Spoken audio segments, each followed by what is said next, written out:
Hello, it's Thursday, January 28th, 2021. It's winter here in New Hampshire, and today I am going to do a video on how to strip layers of paint off of a wooden window. I have a transom window here that came out of a home.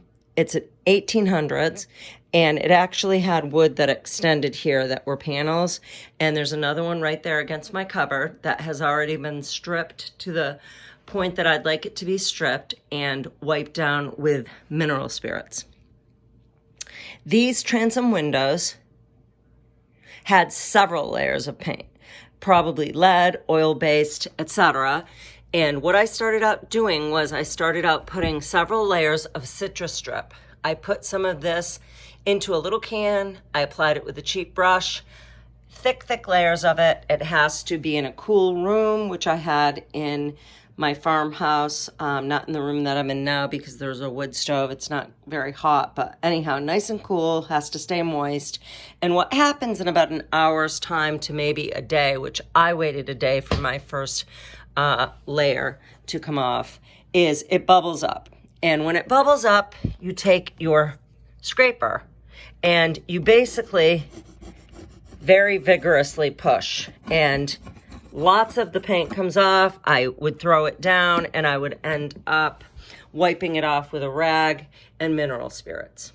So what we have here is we have two types of strippers. One is called Citrus Strip and one is called Jasco, the premium paint and epoxy remover. The Citrus Strip is less toxic to the environment, and it takes a little bit longer to work. So I use the Citrus Strip, then I use the Jasco, then I wiped everything down with mineral spirits after I scraped everything very vigorously with this little putty knife. The things that you're going to need are vinyl gloves, t-shirt rags. Very important to get t-shirt rags because they're lint-free, they're cheap. You can get them at Home Depot in a pack of like 20 for $4. You would like to have mineral spirits or turpentine on hand for cleaning. They are very great products to use for latex or oil-based, more predominantly oil-based, as latex can be cleaned up with soap and water. But what you do is you put it on your rag. You end up, when you're scraping, it works great because it helps you to have a palette to sort of wipe your tool off with to keep nice and clean and sharp. And then you can actually take it and wipe away any existing loose paint, or, as in my case, rub off the remaining paint down to the wood finish that you would like for further polyurethaning. My plan is to take both of these. Here's the one that I have finished cleaning to the point that I like. It has sort of this beautiful turquoise paint. This was probably the exterior. It's the deeper reveal. Or maybe the interior, I don't know. I'm not a carpenter, so I'm not really sure about that. But anyhow, there's this turquoise paint. There's a little bit of the beige paint left. Nothing is flaky. It's all smooth and wiped down.